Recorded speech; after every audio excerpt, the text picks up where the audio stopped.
walked across that stage, grabbed that expensive piece of paper, and genuinely thought you were ahead of the game. That's the peak of Mount Stupid talking. You've spent 16 years learning how to follow instructions, yet you can't explain how a mortgage actually works or why your savings are losing value every hour. The system didn't educate you, it processed you. It turned you into a high-quality battery for a machine you don't even own. You're currently riding a high of academic achievement while heading straight for a financial brick wall. Welcome to the reality check. By the time this is over, that diploma is going to feel a lot more like a debt contract than an achievement. Let's see if you're ready to actually learn something useful for once. Chapter 1. Let's be real. School was never about wealth. It was about obedience. You spent your best years sitting in rows, asking for permission to speak, and waiting for a bell to tell you when your life starts and stops. This isn't education. It's a factory blueprint designed in the 1800s to create compliant workers who don't ask too many questions. You memorized the names of dead kings, yet no one ever pulled you aside to explain how to manage a budget or read a contract. This lack of knowledge is exactly what the system needs. If you actually understood how the economy works, you wouldn't be so easy to control. The curriculum focuses on safe topics because a financially literate population is harder to keep in debt. You were taught that a good job is the ultimate prize, which essentially means you were trained to trade your limited time for a taxable paycheck. The result is a generation of A students who are functionally illiterate in the language of money. You might be great at calculus, but if you don't understand interest rates, you're still an amateur in the real world. The system keeps you busy with busy work, so you never have the time to look at the bigger picture. You're being prepared for a 9-to-5 life that is rapidly becoming obsolete. That's how you end up in the valley of despair. You get that first job, look at your first paycheck after taxes, and realize the dream feels a lot like a trap. The realization hits that your degree is just a receipt for a product that doesn't solve your problems. You're overeducated and underprepared, staring at a mountain of debt with a shovel in your hand.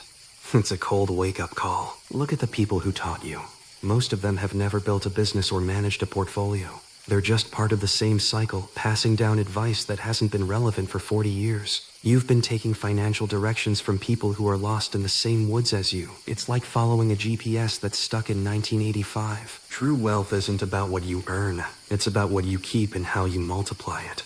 Schools completely ignore the concept of assets because assets create freedom and the system prefers employees. You've been conditioned to think like a consumer, looking for the next thing to buy rather than the next thing to own. This mindset is the chain that keeps you locked in the valley. We're starting the climb out of this hole right now. The first step is admitting that the standard path is a scam. Once you stop trying to be the best student in a broken system, you can start being a student of the actual game. We're moving away from the employee mindset and towards something much more dangerous to the status quo. Chapter 2. You were told that good credit was your ticket to a better life. In reality, it's just a way for banks to measure how much they can profit off your future labor. You spent your 20s borrowing money to buy things that lose value the second you walk out of the store. That's not living the dream. That's building a cage with your own signature.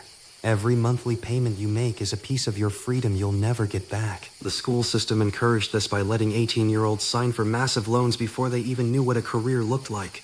It's the ultimate buy now, pay forever scheme.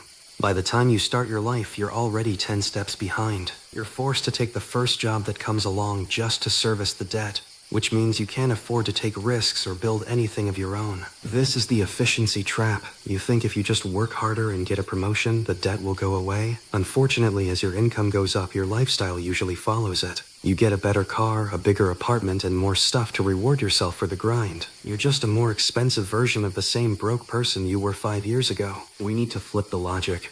The goal isn't to look rich, it's to be wealthy.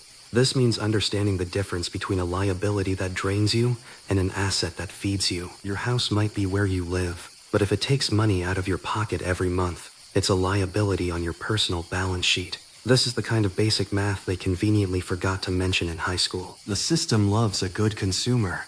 Someone who works hard, pays their taxes on time, and spends the rest on things they don't need. If you want to escape, you have to become the bad consumer. You have to prioritize your own equity over the opinions of people who are also broke. It requires a level of discipline that school never asked of you. Think about the compounding effect. When it's working against you in the form of credit card debt, it's a death sentence for your future. When it's working for you in the form of investments, it's a miracle. Most people spend their entire lives on the wrong side of that equation. They're the fuel for someone else's fire. Climbing the slope of enlightenment means realizing that money is just a tool, not a goal. If you don't learn how to master the tool, it will eventually master you. You have to start seeing every dollar as a seed that can grow into a tree. If you keep eating your seeds, you'll always be hungry. It's time to start planting. Chapter 3. Let's talk about the biggest expense you were never taught to manage: taxes. The school system prepares you to be a W-2 employee, which is the most heavily taxed group in existence. You're paying for everything else in society before you even see a dime of your own hard-earned cash. It's like running a race where you start 30% behind everyone else. The wealthy don't play by these rules. They use corporations, trusts, and legal structures to ensure they keep as much as possible. This isn't cheating, it's just understanding the tax code, a book that your school never bothered to open. While you're focused on earning more, they're focused on tax efficiency. The difference between those two mindsets is the difference between working for life and retiring early. You've been conditioned to think that owning a business is risky. You know what's actually risky? Having only one source of income that can be cut off at any moment by a manager you don't even like. Real safety comes from diversification and ownership. The school system pushed job security because it's easier to manage a population of employees than a population of owners. Moving up the slope requires you to stop thinking like a worker and start thinking like a founder. Even if you have a job, you need to treat yourself as a business. Your time is your inventory, and you should be selling it to the highest bidder while investing the profits into things that don't require your presence. This is the income-splitting secret that actually builds wealth. Most people are too afraid to make the jump. They're paralyzed by the fear of losing what little they have. That fear was installed in you by a grading system that punished every mistake. In the real world, mistakes are just data points. The only real failure is staying in a situation that you know is killing your potential. Stop hoarding cash in a savings account. Inflation is a silent tax that eats your purchasing power while you sleep. The safe path your parents talked about is a slow-motion disaster in today's economy. You need to be in assets that outpace the printing press. This could be real estate, stocks, or your own digital products. You're starting to see the bars of the cage now. That's the first sign of progress. Once you see them, you can never unsee them. The enlightenment is realizing that the door was never locked. You were just told that it was dangerous to leave. We're stepping out of the cage and into the machine-building phase. Meaningful lies. Chapter 4. Hard work is a prerequisite, but it's not the finish line. If hard work alone made you rich, every construction worker and nurse would be a billionaire. The missing ingredient is leverage. This is the force that allows 1 hour of your work to produce the value of 1,000 hours.